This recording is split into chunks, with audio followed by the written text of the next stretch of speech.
আসসালামু আলাইকুম। Bakery biscuit কিংবা ওভেনের তৈরি বিস্কিট তো সবাই খেয়েছে, কিন্তু কখনো কি নিজের হাতে তৈরি করে বিস্কিট খেয়েছেন? আমার আজকের রেসিপিটির মাধ্যমে আপনাদেরকে শিখিয়ে দিব কিভাবে খুব সহজে ঘরে চুলায় তৈরি বিস্কিট তৈরি করে নিতে পারেন। তাহলে চলুন রেসিপিটি শুরু করে দিই। বিস্কিট তৈরি করার জন্য প্রথমে এখানে নিয়ে নিচ্ছি একটি ডিম, আর তার সাথে দিয়ে দিচ্ছি এখানে 1 কাপ গুঁড়ো চিনি। এই চিনিটাকে আমি ব্লেন্ডারে জারে দিয়ে খুব সুন্দর করে গুঁড়ো করে নিয়েছি। ব্লেন্ডারে জার না থাকলে পাটাতে বেটেও এটাকে গুঁড়ো করে নিতে পারেন।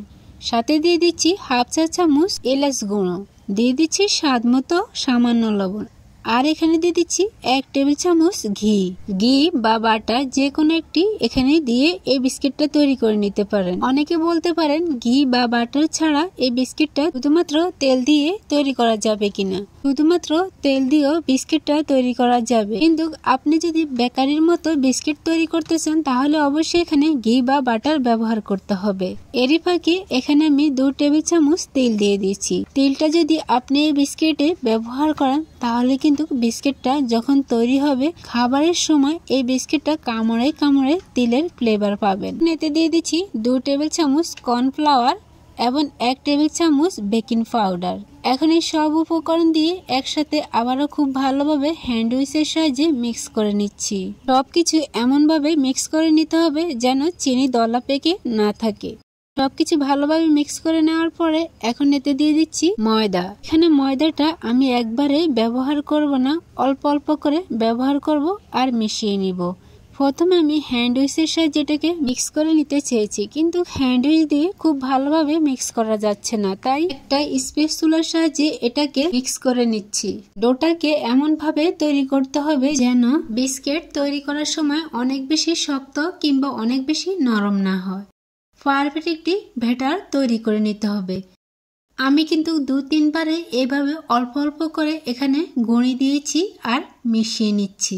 আপনারা অবশ্যই এইভাবে বিস্কিটের জন্য ডোটা তৈরি করে নেবেন। এখনো মনে হচ্ছে যে এই ডোটা একটু নরম, তাই আরো কিছুটা ময়দা দিয়ে দিয়েছি। আর এই পর্যায়ে আমার বিস্কুটের জন্য ডোটা একদম রেডি। এখন আমি এখান থেকে কিছুটা ডো নিয়ে তারপরে বিস্কুটের শেপ তৈরি করে নেব। আর তার আগে এখানে হাতে কিছুটা ঘি মেখে নিয়েছি। এখন অল্প কিছু ডো নিয়ে হাতের তালুর সাহায্যে এটাকে ঘুরিয়ে ঘুরিয়ে তারপর লম্বাটে শেপ তৈরি করে নিব। এখন 2 হাতের তালুর সাহায্যে এটাকে চেপে শেপটা করে নিব। আর এই বিস্কুটের শেপটা দেখতে এমন হয়েছে।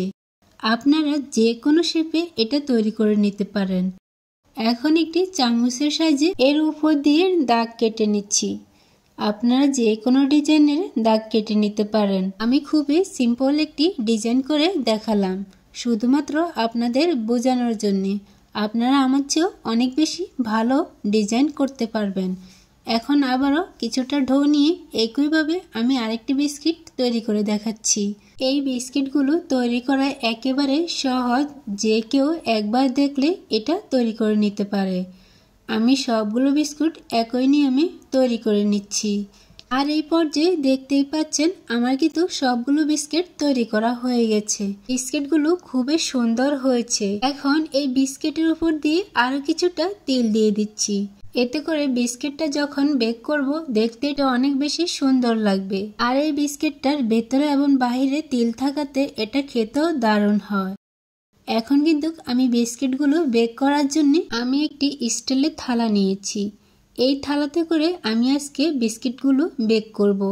আমি কোনো ওভেনে বেক করব না, সরাসরি চুলোয় বিস্কিটগুলো তৈরি করে আপনাদেরকে দেখাবো। তার জন্য চুলোয় একটি আমি পাতিল বসিয়েছি। এতে নিচে আমি কিছুটা কাগজ দিয়ে দিয়েছি লেখালেখির। তার উপরে আমি প্লেটটা বসিয়ে উপর দিয়ে আমি ঢাকনা দিয়ে দিয়েছি। এইভাবে আমি প্রায় 30 থেকে 35 মিনিট ধরে এই বিস্কিটগুলো বেক করে নিয়েছি চুলোয়।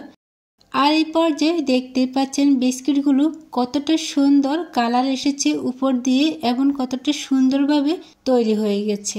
এখন আমি চুলো থেকে এই বিস্কিটগুলো তুলে নিচ্ছি। বিস্কিটগুলোকে চুলো থেকে নামিয়ে কিছুক্ষণ ঠান্ডা করে একটি প্লেটে নিয়ে নিচ্ছি। দেখতেই পাচ্ছেন বিস্কিটগুলো খুবই সুন্দরভাবে দুপিঠে কালার এসেছে। এই বিস্কিটগুলো আপনি খুবই সহজে বাসায় তৈরি করে নিতে পারেন। আমি যদি আপনাদেরকে একটি বিস্কিট ভেঙে দেখাই তাহলে বুঝবেন এটা কতটা সুন্দরভাবে ভেতর থেকে মুচমুচে হয়েছে। এই বিস্কিটটা খেতে এতটাই সুস্বাদু যে আপনি যদি বাসায় একবার তৈরি না করে খান তাহলে কিন্তু বুঝবেন না। এই বিস্কিটটা অনেকটা স্বাস্থ্যকর এবং হেলদি, তাই অবশ্যই বাসায় এভাবে একবার বিস্কিট তৈরি করে খাবেন। আমার আজকের রেসিপিটি এই পর্যন্তই। সবাই অনেক বেশি ভালো থাকবেন, সুস্থ থাকবেন। আজকের মতো বিদায় নিচ্ছি। আল্লাহ হাফেজ।